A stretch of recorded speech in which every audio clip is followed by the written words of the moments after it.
Welcome to another exercise from the Statistics Workbook, this time focusing on stochastic inequalities. Our task in this case, a flight from Cologne to Dubai takes on average 5.5 hours, or rather 330 minutes. The variance of the flight time is 100 minutes squared. Then we get two tasks. First off, estimate the probability that a flight takes longer than 6 hours. And second, estimate the probability that the flight takes between 5 and 6 hours. That's just about estimating, because at this point we do not know anything about the distribution of the flight time. This could be leftwards, rightwards skewed, this could be normally distributed. We do not know anything, we just know average and variance. So let's start with the first part. The probability we're actually going to calculate here is the probability that a random variable is larger than 360 minutes.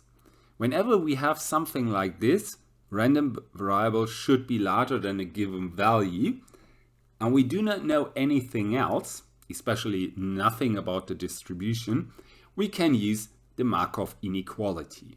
The Markov inequality uses this given value of the average and this formula. So we know that this probability will be smaller than mean divided by the value a being the value here from the probability.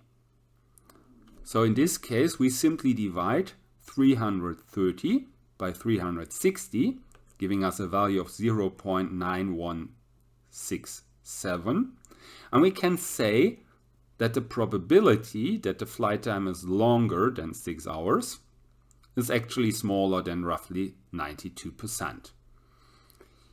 Which actually makes sense, yes, but as soon as we know anything about the distribution, we might get a much better estimate. So this is a very, very rough one, which only makes sense if you can assume that this is a very, skewed distribution, which has a lot of outliers. Then it might make sense to use the Markov inequality, else you will get a much better result if you just assume, if I take enough observations, then I have a more or less normal distributed data set, and then I will get much better estimates. However, in this case, that's our answer to part A. And we're going to turn to the second part.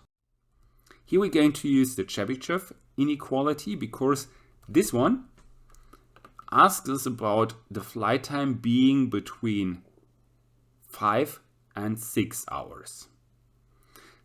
This translates into the flight time deviating from the average by no more than 30 minutes. So instead of writing it in this fashion, we can also say this is actually the deviation from the average flight time, and this deviation should be smaller than 30 minutes. We need this formulation because then we can, in addition to our mean, use the mean and the variance, can use the Chebyshev inequality, which looks as follows, which tells us if the deviation is smaller than 30, then we can say that the probability for this to occur is larger than 1 minus variance divided by a squared, a being the 30 here, so the deviation from the mean. So we insert the 100, the variance, we insert the 30, this point, and we get as a result 1 minus 100 by 900. So 1 minus 1/9, giving us 0.888 or 88.89%. So that's an estimate. We know this probability will be larger than let's say 89%. So a lot of the observations actually will fall within this plus minus half an hour interval, which means it's pretty close to the mean. So that's actually a result we can work quite a lot with. Well, that's done already. Everything we have to do, not only for the second part, but for the whole exercise. So I hope you enjoyed it. I say goodbye and see you next time.